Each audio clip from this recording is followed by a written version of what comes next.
Então, pessoal, vamos para o nosso segundo momento. Boa noite para todo mundo, mais uma vez.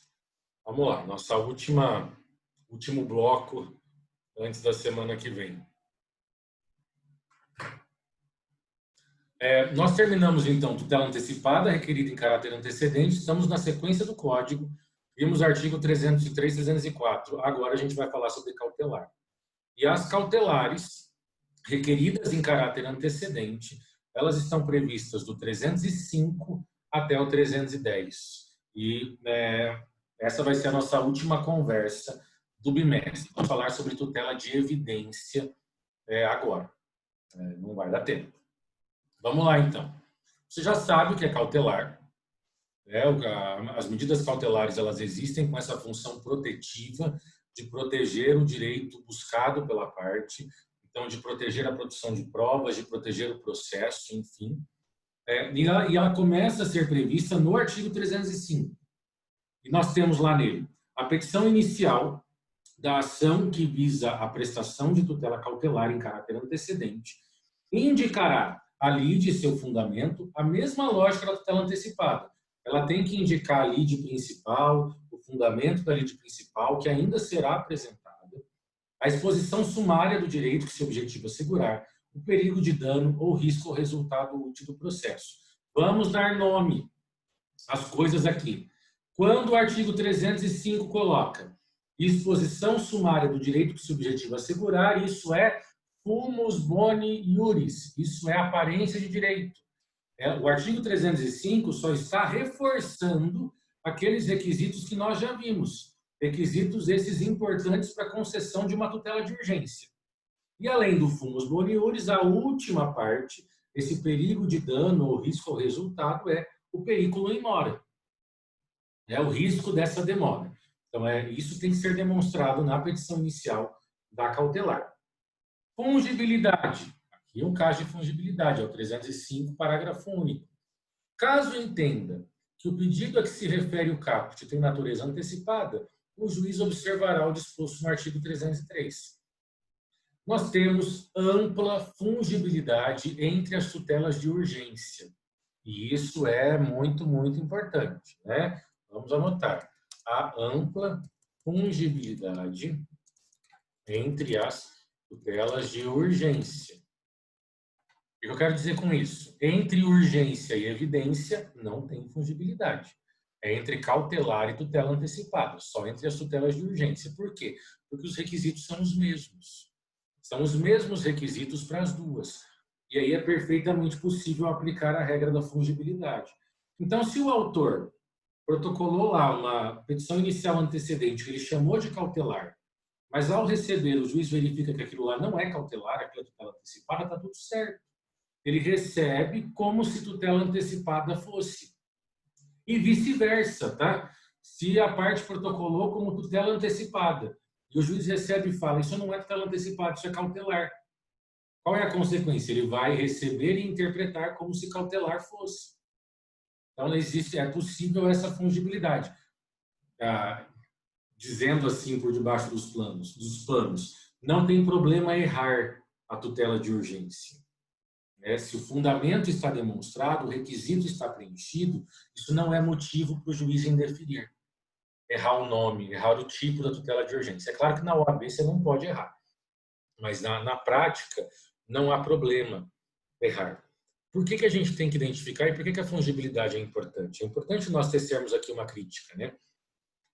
Muitas vezes, quando nós temos essa previsão de fungibilidade, para algumas pessoas, isso é a legislação passando a mão na cabeça de advogado ruim. E não é bem assim. Claro que existem alguns erros que são inadmissíveis, que são absurdos, em que a legislação não tem que passar a mão na cabeça de quem é ruim.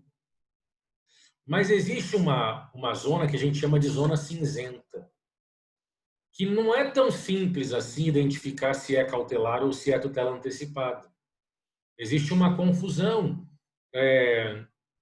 em algumas situações em que há uma dúvida, de uma dúvida fundada diante daquele caso, se é tutela antecipada ou se é cautelar. É para isso que foi criada a fungibilidade. Porque diante da dúvida, você coloca o nome que você quiser. E aí deixa o juiz receber do jeito que ele acha também. O importante é que nós teremos uma resposta para a urgência. Isso que é fundamental. E essa confusão, aqui é uma questão histórica que eu nem precisaria ficar falando, mas que é importante a gente ter essa dimensão. Por que existe uma confusão, e existe mesmo, entre as duas? Porque quando o Código de 73 ele foi criado, não existia tutela antecipada. Quando se cria o Código de 73, só tinha cautelar. E a cautelar começava lá no artigo 798 e ia até o 888. Então, assim, eram quase 100 artigos só para falar de cautelar. E colocando um monte de tipos de cautelar. E aí, em 94, fizeram uma reforma no CPC e trouxeram a tutela antecipada. E enfiaram a tutela antecipada no artigo 273. Isso, e aí, mas de 73 até 94 só tinha cautelar. E aí, quando trouxeram a tutela antecipada, perceberam assim, bom, se tutela antecipada é isso que está falando no 273, tem muita cautelar prevista lá no artigo 800 e adiante, que não é cautelar, que é a tutela antecipada. E é isso mesmo. Havia um erro muito grande no Código Revogado de algumas medidas que eram chamadas de cautelar, porque o Código chamava elas disso, mas que nunca foram cautelares. Sempre foram tutela antecipada, porque tinha essa antecipação do provimento final. E aí entra essa figura da fungibilidade. Hoje é mais difícil, porque o Código não dá nome para as cautelares, né? Fica a critério do caso concreto, verificar se tem antecipação do pedido final ou se não, se é uma natureza meramente protetiva. Então fica um pouco mais fácil nós fazermos essa identificação. Mas ainda assim a fungibilidade ela é importante, muito, muito importante.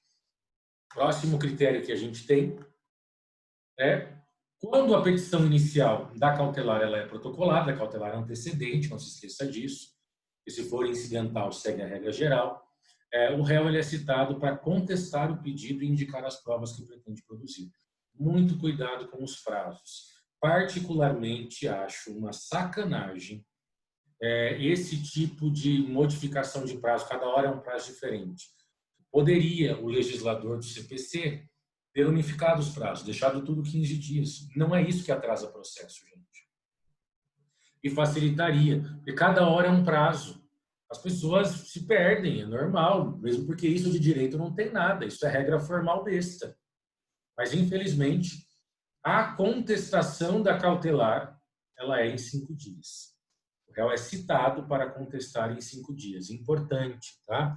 Essa contestação, ela é só da cautelar, porque ainda não foi apresentado o pedido principal. Ele ainda não apresentou a petição inicial com aquilo que ele efetivamente quer. É só da cautelar. Então, no procedimento da cautelar, nós temos a possibilidade de 2 contestações. Nós temos essa possibilidade de 2 momentos para a contestação. Essa de 5 dias para contestar a petição inicial da cautelar antecedente e depois, se o processo seguir, a contestação normal mesmo, dos 15 dias, mas daí sobre pedido completo, né? Sobre o pedido principal. Para a gente pensar de maneira prática em torno de uma hipótese de cautelar. O jeito mais didático de nós visualizarmos isso é pensarmos no arresto. O que é arresto? Você estudou execução no semestre passado. O arresto é quando se buscam todos os bens que bastarem para garantir o débito, para garantir o crédito, melhor dizendo. Essa é a ideia por detrás do arresto. Fase de pré-penhora, enfim, o nome que você quiser dar para isso. No arresto, eu não tenho um bem específico, eu quero qualquer coisa, porque, na verdade, o meu interesse não é sobre o bem. O meu interesse é sobre o dinheiro que poderá ser advindo desse bem, da venda desse bem, do leilão desse bem. Então, eu sabendo que o meu devedor está vendendo tudo para ir embora para a Itália, por exemplo, eu quero bloquear patrimônio dele. Mas não tem processo, não importa. Eu ingresso com a cautelar de arresto, demonstro que ele está fugindo do país, está indo embora, e diante disso, eu quero que seja bloqueado esse patrimônio dele. E falo, porque daqui, no prazo previsto, eu vou propor a execução. Tem um título executivo, vou propor a execução. Só não faço agora porque está muito corrido. Para mim, o que é urgente é bloquear patrimônio. Poderia fazer tudo junto? Poderia, não se esqueça. Fazer uso da tutela antecedente é uma escolha. Poderia fazer tudo junto, sem nenhum problema. Mas daí ela seria incidental. Então, eu faço só o pedido para bloquear patrimônio. Porque, posteriormente, eu vou ingressar com uma ação de execução de título extrajudicial. Vou ingressar, que seja uma ação de cobrança, não importa. Mas quero só o bloqueio do patrimônio. Isso é uma cautelar. Porque eu quero dinheiro, não quero bem. Eu nem sei quais bens ele tem. Mas eu quero que, bloqueando esses bens, isso me protege. Isso protege o resultado útil do processo. Porque esses bens podem se transformar em dinheiro. Tá? Não sendo contestado o pedido, nós vamos ter uma espécie de revelia na cautelar, em que se presumem aceitos pelo réu aquilo que o autor está alegando. E aí o juiz decide sobre essa situação mais voltada para a cautelar em 5 dias. Se for contestado, aí vai seguir o procedimento comum. Bom, vai ter um organograma, fica tranquilo daqui a pouco para você entender. Estamos vendo os artigos. O artigo 308 nos diz o seguinte: efetivada a cautelar, o pedido principal terá que ser formulado pelo autor em 30 dias. Então, aqui nós temos mais um problema de prazo. Tutela antecipada é 15, cautelar é 30. Então, após efetivada e mais, não é 15, não é 30 do deferimento. É 30 da efetivação. Então, se o juiz recebe a minha tutela cautelar antecedente e autoriza o arresto, o bloqueio de tudo que encontrar em nome do réu, os 30 dias serão contados após os bloqueios. Não é da decisão do juiz. O juiz decidiu até ser oficiado o cartório, voltado o cartório a informação de que foi bloqueado. Após a efetivação, conta-se os 30 dias, e não do deferimento. Cuidado que isso é pegadinha clássica, tá? 30 dias do deferimento. Não, 30 dias da efetivação daquilo que foi deferido. E aí a parte vai apresentar nos mesmos autos o pedido principal. No nosso exemplo, ele apresentaria nesses mesmos autos da cautelar antecedente uma inicial de execução de título extrajudicial ou uma inicial de cobrança, juntando o título prescrito, por exemplo. Tá? Então essa é a questão. Perceba que a cautelar é uma coisa e o pedido principal se repousa em uma outra situação, né? Existe um certo distanciamento. Apresentado o pedido principal, as partes serão intimadas para audiência de conciliação, e aí é rito comum. Apresentou o pedido principal, é rito comum. Prazo para aí está vendo o parágrafo 4º? Não havendo autocomposição, prazo para contestação. Lembra que eu falei que nós temos possibilidade de 2 contestações no rito da cautelar. E o 310 fala que o indeferimento da cautelar não impede o autor de apresentar o pedido principal. Ele pode aproveitar que ele já está ali e apresentar o pedido principal. A questão é que ele não vai estar mais submetido à regra dos 30 dias.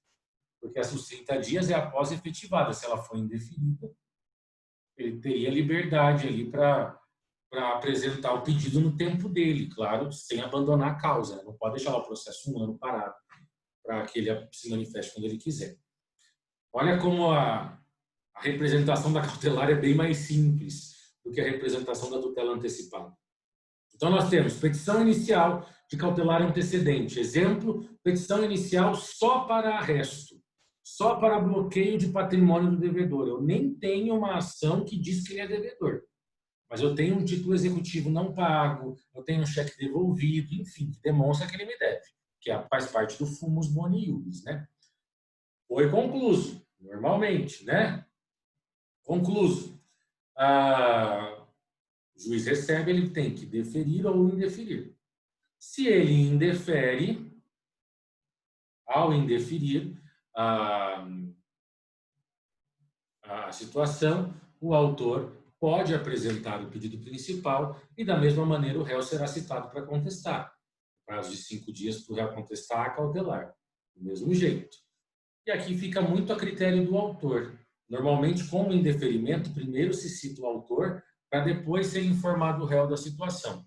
Porque o autor pode simplesmente desistir do processo. Tá? o autor pode apresentar o pedido principal. Se ele apresenta o pedido principal, o processo vai seguir o rito comum. Acabei esquecendo de colocar, apresenta o rito principal, faltou uma seta. Apresentou o rito principal, vai para o rito comum.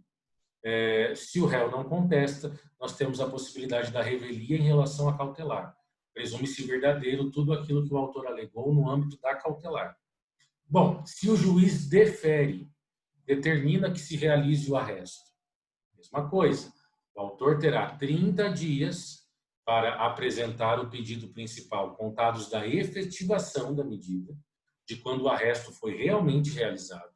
Aí ele tem 30 dias para apresentar o seu pedido principal. O réu terá 5 dias para contestar. Se o réu contesta, procedimento comum, réu não contesta, a figura da revelia em relação à cautelar. E segue para o rito comum também. Se o autor apresenta o pedido principal, apresentado o pedido principal, o réu é intimado, lembre que ele já foi citado para contestar a cautelar, mas agora ele é intimado para comparecer em audiência. E ele vai seguir o rito do procedimento que foi proposto. Então, se o autor, nesse prazo de 30 dias, apresentou uma petição inicial de cobrança, rito de conhecimento. Então, nesse caso, o réu vai ser intimado para comparecer em audiência de conciliação e mediação, conforme artigo 334, não acontecendo acordo, prazo para contestar nos termos do 335, em 15 dias, e aí o processo segue. Mas ele apresentou uma petição inicial de execução. Aí vai seguir o rito da execução. Então, qual era a execução? Ele tem que ver que tipo de execução que é, daí o réu vai ser intimado para pagar no prazo da execução, ou nomear bens a penhora, enfim, o rito próprio. Tá? Mas o que a gente tem que entender cautelar foi proposta 2 caminhos, deferimento ou indeferimento. O indeferimento da cautelar não impede que o autor apresente o pedido principal nos próprios autos, sem nenhum problema, sem nenhum prejuízo. Mas ele não se submete aos 30 dias, porque não teve efetivação da medida. Mas ele também tem que entender que não pode deixar lá o processo abandonado, né? Ou ele pode simplesmente deixar arquivar e está tudo certo, não vai tentar. Deferiu, ocorreu o deferimento, nós temos 30 dias para o autor apresentar o pedido inicial, aí nós temos a apresentação de uma nova petição inicial.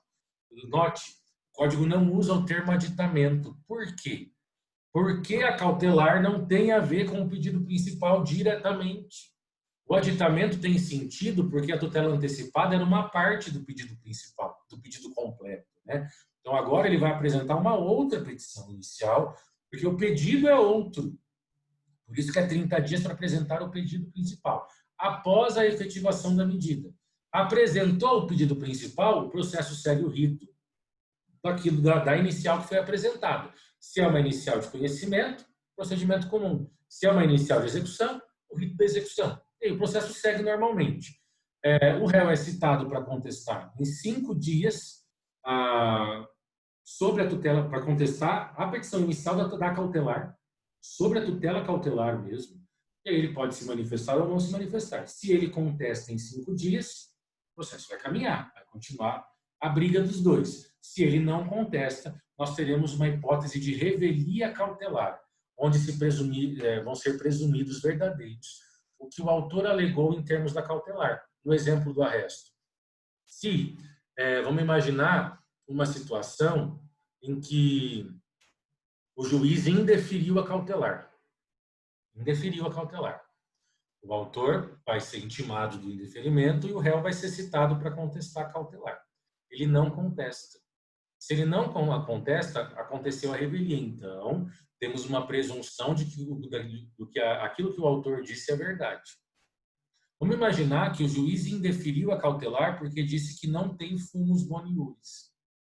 A revelia da cautelar vai fortalecer o fumus boniuris. Diante dessa revelia, seria a margem para o autor apresentar o pedido principal e reforçar o pedido da cautelar, dizendo, olha, o fumus boniuris deve ser preenchido pelos meus argumentos já traçados e também pela revelia do réu em relação à cautelar, porque se ele não contestou, presume-se verdadeiro tudo aquilo que foi alegado na cautelar. E eu disse, lá na petição inicial da cautelar, que ele está vendendo tudo para ir embora do país. E ele não se defendeu. Então, isso se presume verdadeiro. Estou demonstrando que existe ali requisitos da cautelar. Então, essa revelia que nós temos em relação à contestação de 5 dias, né, se o réu não contestar a cautelar especificamente, ela vai ter dois efeitos básicos. O primeiro efeito, fortalecer o argumento da cautelar, reforçar fumus boni iuris e periculum in mora, a revelia vai fazer isso por conta dessa presunção de veracidade, e além disso, pela revelia, o réu passará a não mais ser intimado, né, dos atos processuais ocorrendo a revelia. O processo vai caminhar a despeito do réu. Ele não está impedido de participar, mas daí ele vai ter que ficar atento ao andamento processual, ele não vai mais ser intimado disso. Então, isso vai favorecer a pretensão do autor de uma maneira completa, né? Mas quando a gente olha para a cautelar e para a tutela antecipada, a cautelar acaba sendo bem mais simples, né? Mesmo porque cautelar não estabiliza. Não existe essa possibilidade de estabilização da cautelar. Então, de novo, procedimento. Petição inicial de cautelar antecedente. Vai concluso, foi indeferida. O autor pode apresentar o pedido principal no tempo dele, se ele quiser. Se não apresentar, vai ser arquivado. Foi deferida. Foi deferida a tutela cautelar. O autor terá 30 dias para apresentar o pedido principal após a efetivação dessa tutela. E o réu será citado para contestar em 5 dias. Contestar a inicial da cautelar, só cautelar. O réu contesta, o processo segue, o réu não contesta, revelia na cautelar, revelia cautelar. O autor apresentou o pedido principal, aí o processo vai seguir pelo rito comum. A questão é só o começo, deferimento em deferimento, 5 dias para o réu contestar especificamente a cautelar e 30 dias para o autor apresentar o pedido principal após a efetivada medida. E o indeferimento não obsta a apresentação do pedido principal. Aliás, muito, muito, muito importante, você precisa anotar essa ressalva. Se o juiz indeferir a cautelar antecedente, indeferir o pedido de tutela de urgência, o autor pode apresentar o pedido principal, exceto se o motivo do indeferimento for prescrição e decadência. Ok?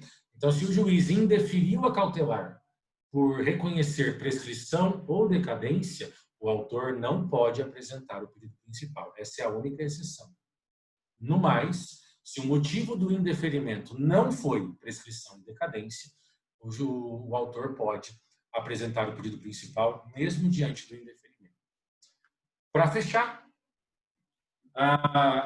cessa a eficácia da cautelar. O artigo 309 nos diz. Então, interrompe-se, revoga-se a liminar deferida em cautelar antecedente. São 3 hipóteses. Inciso 1. O autor não deduzir o pedido principal nos 30 dias. Então, ele tem 30 dias para apresentar o pedido principal após efetivado. Ele não apresenta. A cautelar será revogada. 2. Se ela não for efetivada em 30 dias. Claro que aqui ela não ser efetivada por culpa do autor.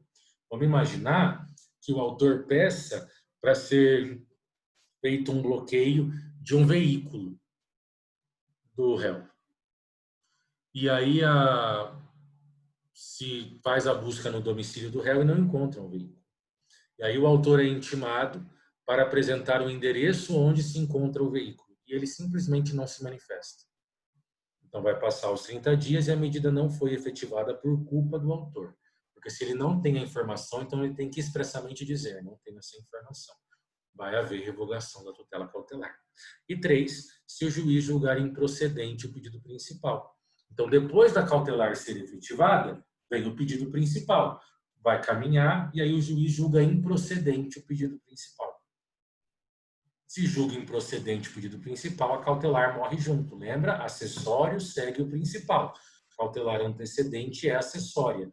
Se o pedido principal é improcedente, a cautelar perde também o seu efeito. Aqui nós temos o parágrafo único do 309 que diz: Se por qualquer desses 3 motivos cessar a eficácia da cautelar, então a cautelar perder a eficácia, for revogada, porque a parte não apresentou o pedido principal, ela não foi efetivada em 30 dias, ou o juiz julgar improcedente, a parte está impedida de renovar o pedido cautelar, pelo mesmo fundamento, a não ser que ela apresente uma nova urgência. Uma nova urgência e uma nova aparência de direito. Um novo fumus boni iuris e um novo periculum in mora. Pelo mesmo argumento, ele não consegue mais pleitear isso. Beleza? Tudo bem? Perguntem. Eu imagino que vocês tenham achado a cautelar mais tranquila, mais simples, assim.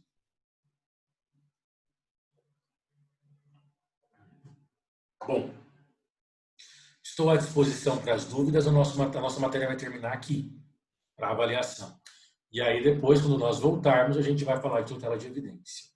Também não tem nenhuma dificuldade. A parte mais complicada já foi.